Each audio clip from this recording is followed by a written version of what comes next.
আমাদের পাড়ায় শ্রাবণ মাসের উপলক্ষে শিব পুজো শুরু হয়ে গেল, আর আজকে তার প্রথম দিন।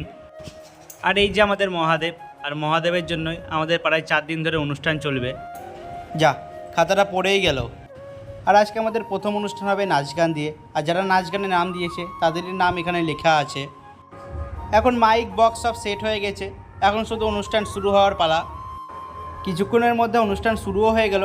আর প্রথমে অনুষ্ঠানটা শুরু হলো একটা আবৃত্তি দিয়ে। এই বাচ্চার আবৃত্তি তোমরা একটু শোনো।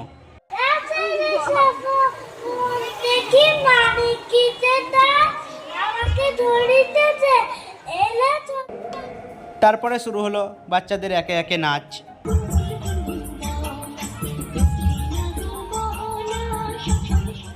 আর সব থেকে ভালো লেগেছে এই বাচ্চাটার নাচ, কারণ বাচ্চাটা কাঁদতে কাঁদতেও নাচ করছে।